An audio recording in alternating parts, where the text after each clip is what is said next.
I've been putting this off forever, so I got a video from Cliff here. I actually have no idea how to say Cliff's name, so I'm not even going to try. Scientifically prove it. I watched like 30 seconds of this 2 months ago and have just been waiting ever since then. So let's see what he has to say. I don't really have that many problems with Cliff. He ends up sounding worse than it. My sign is not on. What is wrong with me? He ends up sounding kind of worse than I think he is sometimes, because he ends up having like to defend biblical slavery and just making some bonehead arguments about like the historical justification for things in the Gospels. His debates with Matt Dillahunty on Modern Day Debate really expose that. But he's in an impossible position, and he's trying to justify something he believes in. But I think he's actually a decent person. There are lots of apologists who kind of seem like pukes and very like holier than thou and all that. Cliff seems, I mean, like he's the only bigotry I've ever seen in Cliff is he very much believes that his religious ideas are true. But that would just make every religious person a bigot, I guess. So that's not really fair. And that being said, I don't know a ton about him. So if he goes on Twitter every single day and says that the LGBTQ agenda is Satan infiltrating our country, trying to turn our kids queer or something, then I'm not aware of that. And that's obviously wrong. Let's begin. A lot of people say to me, what's with this stance? Is he, I can't tell if he's like just goofy or if he's like trying to come down to their level to be more relatable, or if he thinks that's like a dominant position. Cliff, if you can't scientifically prove something, it's not true. There are things that are just true by definition. We don't need science. Like a bachelor isn't married. Why is that? Because he isn't married. So setting aside what do words mean, empirical truths, is science the only way to verify those? I do think of myself as an empiricist, but it wouldn't necessarily like require science. I mean, just seeing something for yourself could establish, validate that it's true, but that wouldn't really be science. I just look back in that person's face and say, would you please scientifically prove to me that unless I can scientifically prove something, it's not true? And what I'm trying to drive home is the statement, unless you can scientifically prove something, it's not true, is not science. It's philosophy. This came up when I was talking to that presuppositionalist. He said, so science proves science, it's circular, and empiricism fails because so on and so forth. I would say that, so you can't do a scientific test to prove that science is true or that it works, but that's not how you justify and ground science. Science is justified and grounded in a common experience and the ability of it to consistently produce reliable results. And the cool thing about science is occasionally ideas in science get disproven, but it's always by science. So it's a self-correcting process. That's how people understand and think about science and why it's useful and how it works. But then when you get into the philosophical discussions of it, I read an entire book on the philosophy of science. Honestly, I really don't remember hardly anything from it. I've heard people say that science doesn't actually deal with cause and effect. It can't tell you that something caused another thing. And then I've heard other people say, no, science does do that. Science doesn't ever prove anything. Like in mathematics, we prove something because it can only be this case. In the mathematical proof, we know the answer. Whereas science, because it's always fuzzy and because things can always be disproven, the only thing science really does is falsify things. I don't bicker and quarrel about any of that. It's fine with me. Even if science doesn't prove things and only falsifies things, that's fine with me, because we can prove that the Earth is not flat and that the universe is not 6,000 years old and that Adam and Eve did not exist. The Okay? It's a philosophical statement. Unless you can scientifically prove something, it's not true. That's not science. That's philosophy. I happen to disagree with that philosophy. I guess the only thing I would add is if you can't give me empirical or scientific data or justifications or whatever behind a claim, then I don't have any reason to believe it.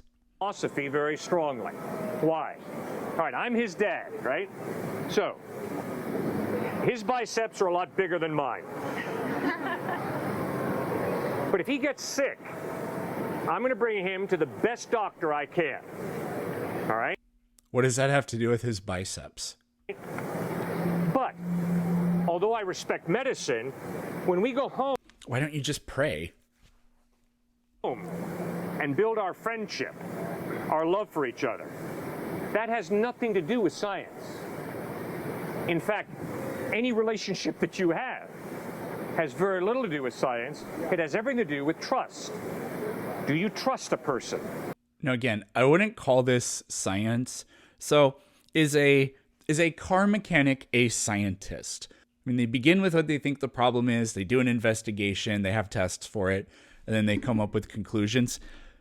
That's like the scientific method, okay? Now, our everyday experience is sort of like that. And the experiences you have with people, I would hope that people form relationships with people and decide who to trust and all of that based on experience. So, no, I would not call that science, but like him saying it's about trust, I guess I don't exactly know what he means by that. Now, funny enough, even if you don't trust your own children, the odds are that you're still going to care about them more than you care about, let's say you have a coworker who like is always there for you and is like your best friend or something like that.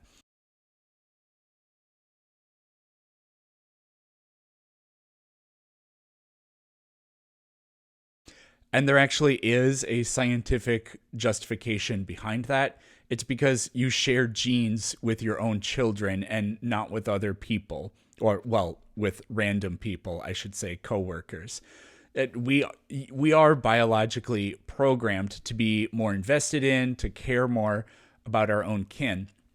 You can see this. You can kind of almost mathematically demonstrate this. You're devastated more when, you know, a mother or father or a child or a sibling, something bad happens to them because you share half your genes with them. Whereas if it's just a cousin, then typically, you know, you care less. And if it's a distant relative, for the most part, we just think like, oh, man. Now, there are exceptions to that. Hopefully your spouse... Hopefully you share no genes with them. But that other than children, those are typically the relationships that when they fall apart or when something happens to them, destroy us more so than anything else. Now, you could be, I don't think people should go around thinking this way, but you could make the argument that that's really just you being devastated at the prospect of you not being able to pass on your own genes. So what I would say about this is science has nothing to do with operationally the way we go about our lives feeling about these things, but I don't think science has nothing to say about it. I think science can make sense of why these things are the way they are. I mean, if I have ever had the privilege to get to know you, I wouldn't scientifically prove you. I would look for evidence that you're trustworthy, that you're an honest person, that you don't lie to me, and then I would learn to trust you more and more the more evidence you gave me that you're not a con artist, you're not a charlatan, you're not a hypocrite, you're a sincere person of integrity. Should I just start going to college campuses and I wouldn't rage bait like Christianity is false, prove me wrong, you know, but I would just be like, science is awesome, science is true, or something like that. I don't know, and just see what happens. I don't know. There aren't any big colleges where I live, so it'd probably be really boring. You see, so if anybody ever tells you science wipes out God, just look them in the face and say, really? Your definition of science is so narrow. It's scary. What friendship do you have that's based on science? Do you have a scientific relationship with your roommate? No. Man, he's really jumping all over the place. Science destroys God or whatever. I would say that science renders a God unnecessary for an explanation for anything, like literally anything at all. Like the best we got anymore is, why does a universe exist? But you can just make these. I mean, I don't find these to be particularly compelling, but neither are any of the God arguments. If the universe exists, it can't not exist. It's logically necessary. It's not necessary because Jesus died on a cross or anything like that. There's nothing there for that. And then you'd have to also just presume that at one point nothing existed except God in eternal mind, and that God desired the universe to come into existence. Well, we're assuming so much in that, and it's really not justifiable. There are people that try to say, like, oh, well, there's data that supports this, like sentient life validates that idea because God would want to have relationships with us. There's so many problems with that. You're assuming the mind of God. You're constructing the personality of God based on human characteristics and traits. So we are creating God in our image. And there's absolutely no reason why there can't be an ant God. And the reason ant God created the universe was for ants to exist.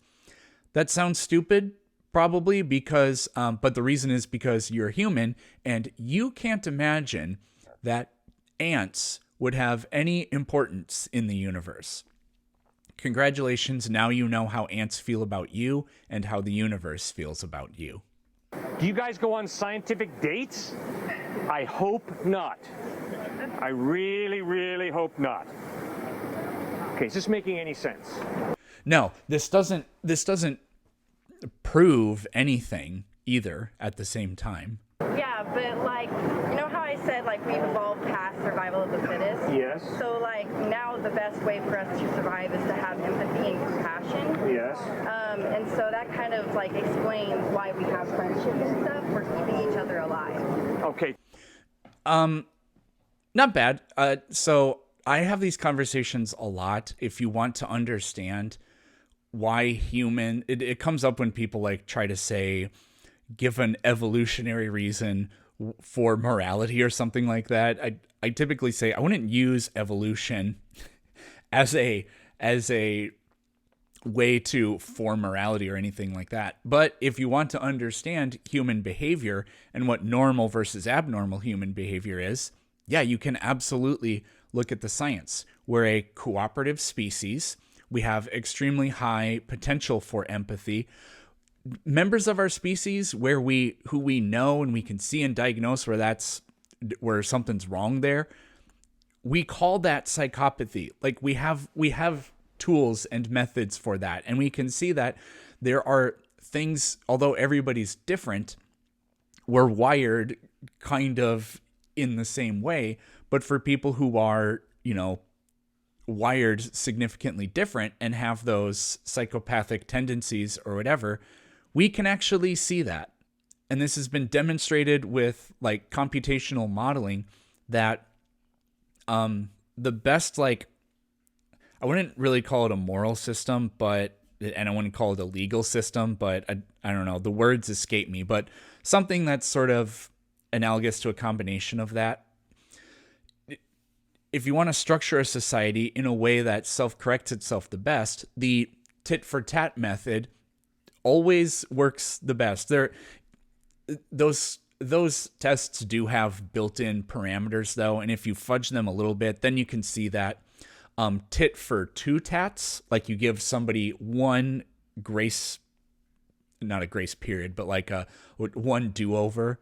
Like, I'm going to let that one slide, or I'll forgive you, but next time I will not. I will retaliate. Then those end up working the best. you can model that. What if you take, because there will be, if we have empaths and psychopaths, and the empaths will always be empathic to the psychopaths, well, then that's just a justification for the psychopaths to take whatever they want, reproduce the most, take over, and now we have a population of psychopaths. No, it doesn't work that way, because what actually ends up happening is they either do get ostracized in the real world, and then they lose their social currency, they're not supported, and so it doesn't become common. Or if you allow it in the extreme where the empaths like literally always just help the psychopaths don't help anybody. They don't help the other psychopaths, so the population collapses. So even if that did happen, we would basically render ourselves extinct. And I don't know, I guess good for it. Good. Okay, great point. So then here's the question I got to ask myself. My love for him, my son, my love for her, my daughter-in-law, okay? Is that love programmed by my genetic makeup? Yes. Is it simply a chemical reaction? It's a series of chemical reactions. And I'm sorry, ma'am, I'm a minister at a church, and I got to work with deadbeat dads, and I got to work with deadbeat moms. And I know beyond the shadow of a doubt that no dad has to love their children. No mom has to love her children. And I'm afraid that I'm talking to some people here who know exactly what I'm talking about.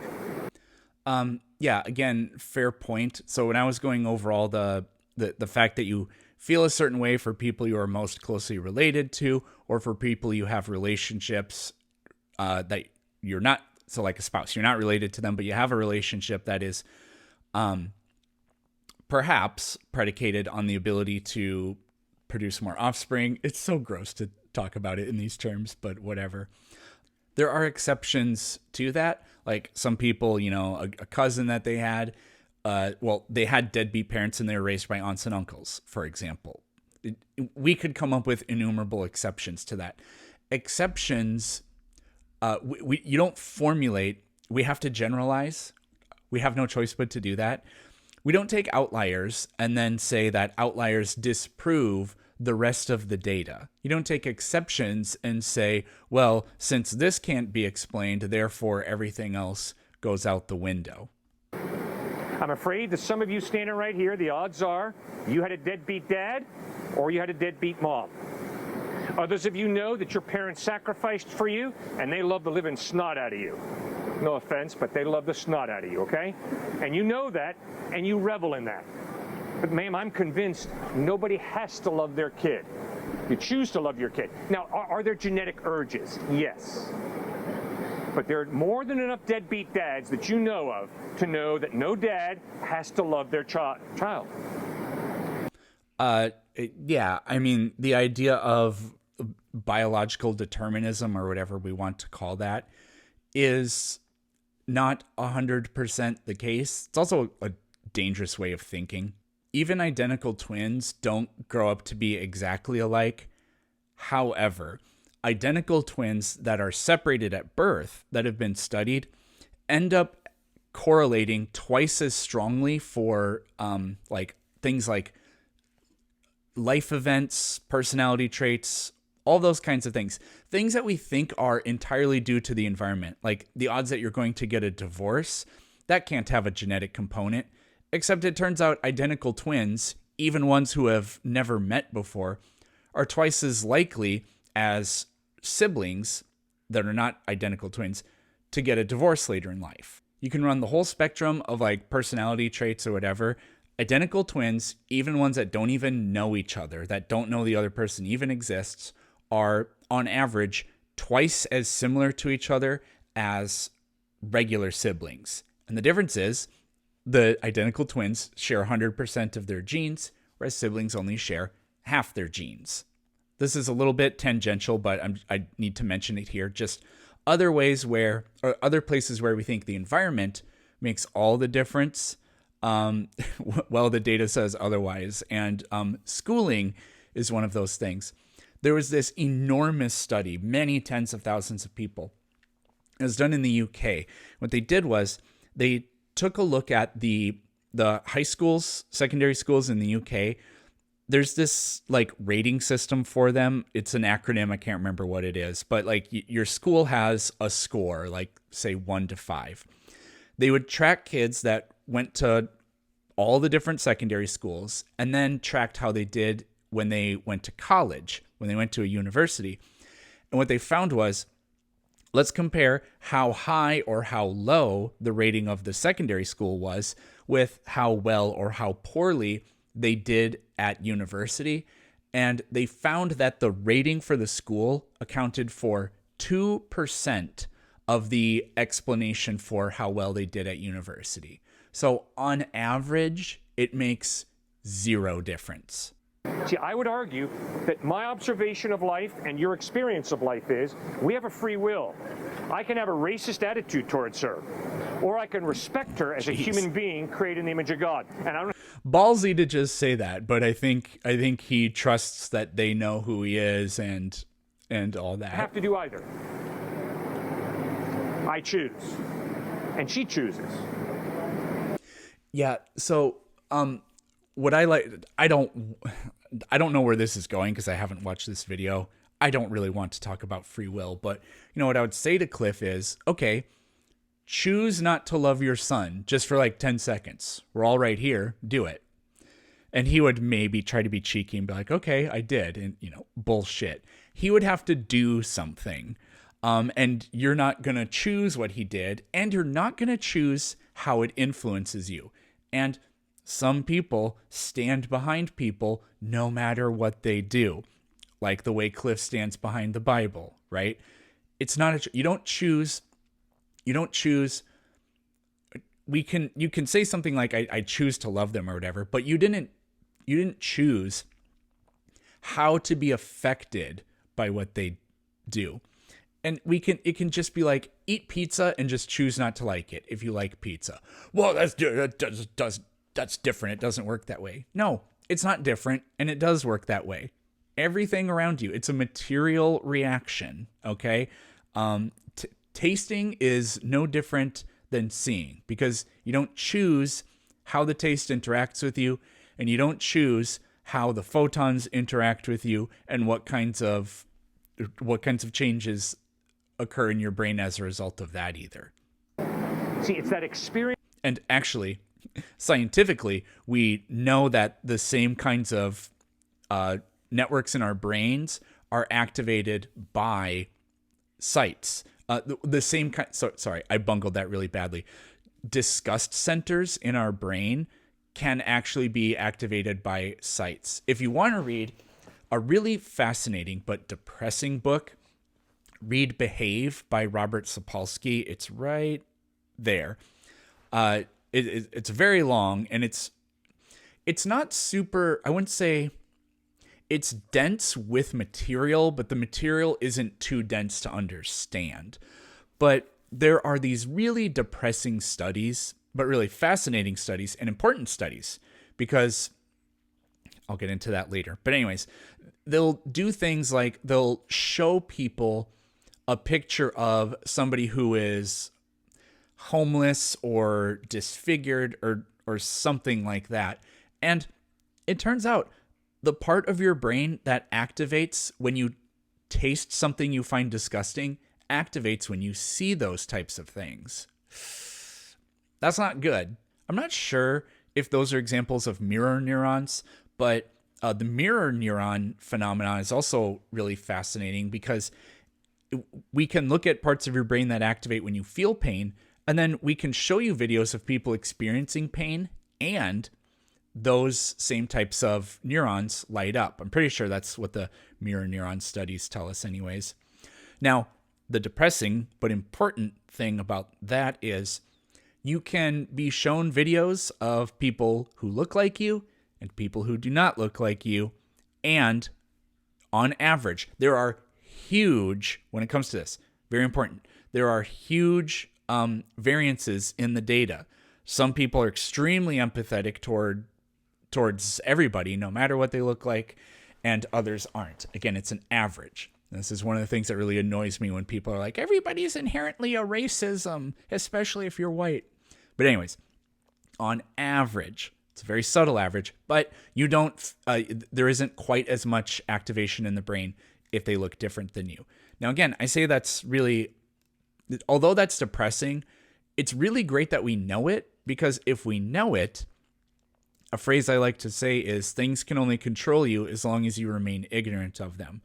So if we know that, we can just remind ourselves and teach ourselves that this is a reality, but that people are no better or no worse, even if they look different than you.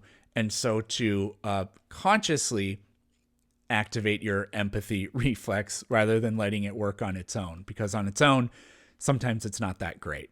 But I agree with the professor who says, if there is no God, then when a man says to a woman, a beautiful woman, I love you, what he really means is, I have this genetic drive. I have this sex drive. Yeah, doesn't Rick say to Morty, I hate to break it to you, Morty, but love's just a chemical reaction that compels mammals to breed. And I would really like to satisfy my sex drive by hopping into bed with you. God. So, again, I said that that's part of the explanation. I probably made it sound like it's the explanation earlier. It's part of the explanation, but you can love your parents in the same way, and not because you have an Oedipus complex or penis envy or whatever. It's because you are related to them. So there can be different reasons for loving people, and they can both have a scientific explanation for them. It's not the entire explanation necessarily, but it's not just about selfishness. Well, I mean, you could argue that it is just but there is such a thing as altruistic selfishness. So a parent that would sacrifice themselves for their kids, you might think like, well, that's incredibly stupid. Well, no, because they passed on their genes. So sacrificing themselves for their children is the way you still win the game of life. Or if biology were a board game, you can win by doing that.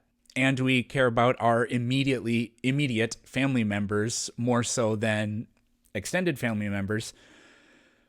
The arithmetic kind of works out in the same way. If you'd put less effort, like imagine your brother or sister is like on the brink of homelessness, and what you would contribute to that versus contribute to preventing that. Sorry. Now compare that to if it was like your third cousin. You're probably going to just bid them fair wishes, or maybe like contribute like $100 to like a what do you call that? A crowdfunding thing. Funny enough, we see this in bees and termites. So this would be, it's really complicated, but the queen will lay fertilized and unfertilized eggs. Unfertilized eggs turn into males. So male bees only have half the DNA that females do, because the fertilized eggs become females. Now, the weird result of that is that bees that are sisters share 75% of their genes, because the male gives all of his DNA, but the queen only gives half her DNA. So for each sister, which half of the mom's DNA they got is always random, so they only ever overlap 50%. But because the father is giving the same amount of DNA as the queen, but it's always the exact same amount of DNA, they share the totality of that. So sister bees are 75% genetically the same, but they'd only be 50% genetically identical to their offspring. So the arithmetic here plays into understanding a beehive, because why on earth would they go to all this work when there's only one female that breeds? It seems to violate Darwinian evolution. And the fact that they would, sting and tear their guts out and die from that, what the heck is the point of that? Because for the bees, the arithmetic of it works out that they're better off defending the hive made of their sisters than trying to reproduce the next generation. if the goal is, if the selective pressure is just on from the perspective of the selfish gene, that actually does make perfect sense. And the woman objected and say, well, that's not fair, that's not right. And the professor said, oh, yes, it's right. If all of reality is matter and energy, then there is no such thing as a free will where you choose So we are going there? to care for somebody. No, that person meets one of your biological sexual needs. Or they're your kid, Cliff. And because they meet your need, you're attracted to, you want to be with them. The moment you lose your ability to meet their need, it's bye-bye. You're of no use to me any longer. Yeah, I mean, like, I would love to ask Cliff, here's how you can defeat this. Actually, this has already been done. I only saw a clip of this. Ben Shapiro was at, I don't know. It's at university in Britain where they do like the debates with the big wooden chair and the people are standing around. I don't know where that is, if that's Oxford or whatever. But this kid went up and he asked him, once your life goes through menopause, will you divorce her because she has served her purpose? Because Ben was going over this, like, traditional marriage is meant to, it's only for that, so on and so forth. So what I would ask Cliff here is, Cliff, did your wife go through menopause yet? Okay, well, do you not love her anymore? No, I still love her. And so now he's criticizing, like you're going after him, but it's kind of weird. You're attacking his critique of your worldview by going after him. So you can say to Cliff, look, Cliff, even if you're going to grant me my worldview, obviously people still love people that they were together with for forming, like for pair bonding or whatever, to produce offspring, but they continue loving them afterward. Now, again, does science have nothing to say about this? No. So chimpanzees, they actually don't live very long past menopause. The life expectancy for chimps, it's like in the 40s or whatever, and that's round about when they go through menopause. Whereas for humans, it is for, like, life expectancy has changed over the years, but that's only because lots of kids used to die. Humans live about twice as long as the onset of menopause. And not quite that long, but close enough, right? Why is that? Well, the familial and social structure between us and chimps is different. For human beings, it's more, historically at least, and this is also true in a lot of cultures still today, the extended family plays a huge role in raising the children. Grandparents are so important, and aunts and uncles and all that stuff too. They are so important for helping raise the children that there's this selective pressure to extend life beyond that. And, grandparents absolutely love grandchildren. It's like their favorite thing in the entire world, other than being retired, I would guess. So Cliff, I'm sorry, but actually, you're wrong. So, that's consistent atheism. No, it's not. Okay, that's a pretty gross thing to say. Only caring about somebody as long as you can bone them and produce babies and then stop caring about them the moment after that, that's consistent atheism. Yeah, fuck you. That's what Nietzsche was getting at. That this whole value of I love you, which does not mean I just want to have sex with you, but it means I am concerned about you, I care for you, I am interested in your success, I'm interested in your thriving and flourishing. That means that there's more to me than just complex neurons going off. There's a me, a soul, like you were asking earlier, and he created me for the purpose of respecting you, not using you like a cute Barbie doll. Is this Cliff's idea of evidence for a soul or something? Actually, I just realized I forgot to mention something. So, parents that have kids together, but then eventually, parents get older and they're not having kids anymore, and their kids are teenagers or in their 20s. they, although divorce rates are kind of high, they will still be together and love each other. And again, if you wanted to try to understand that in a scientific sense, it's because historically, staying together with each other would mean that you'd be present for helping raise the next generation, but you'd also be present for helping your own children later in life, because it's only recently that kids grow up and they leave South Dakota and move to California and only see their parents a few times a year. Well, now I'm sad. And that is what is wrong with lust. That's what's wrong with pornography. That's what's wrong with sex outside of marriage. What? Because what it's doing is it's reducing ourselves to sex objects, to sex toys.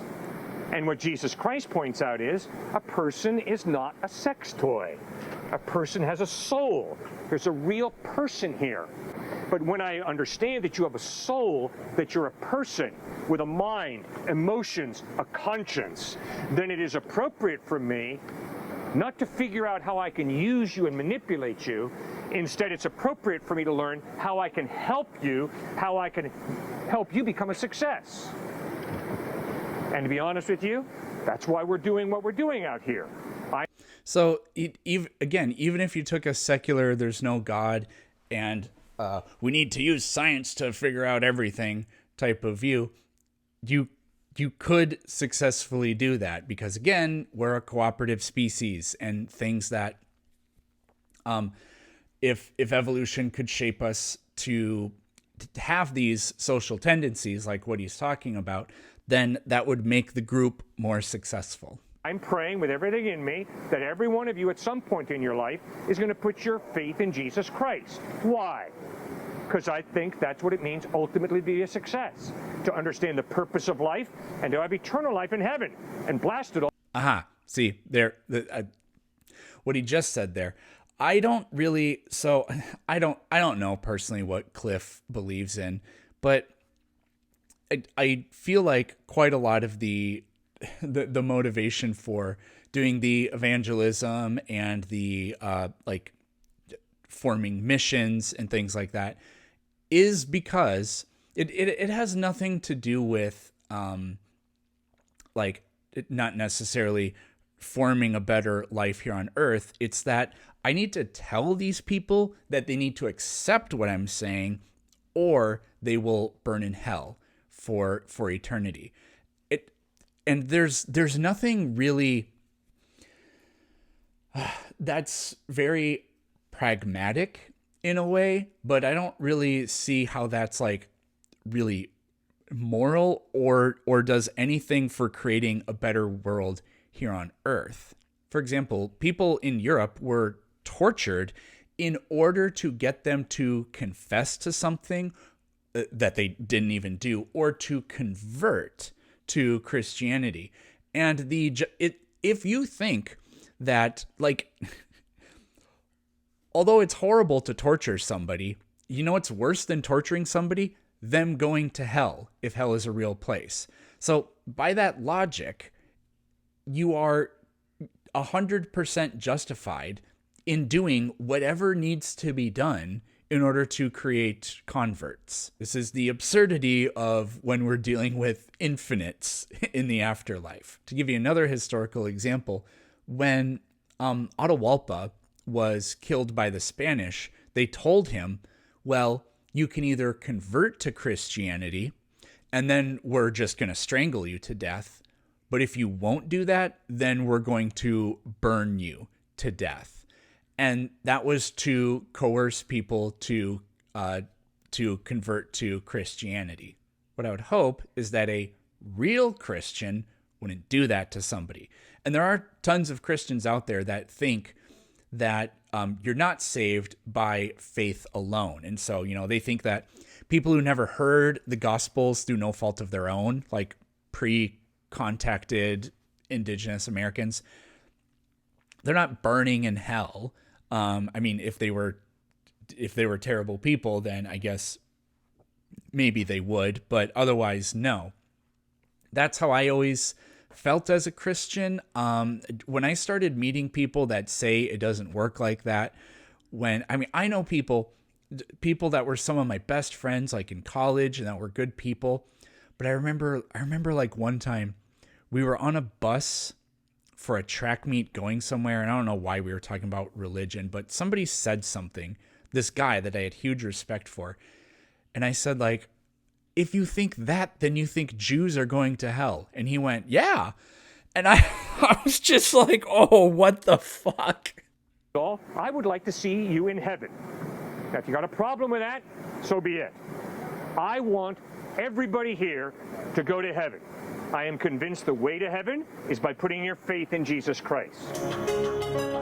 So, yeah, I don't know. I'll see if there will be any pushback. So what I would ask Cliff is, then what is the point of morality? I can violate every single commandment, but at the very last moment of my life, confess and believe in Christ and really, really super duper mean it.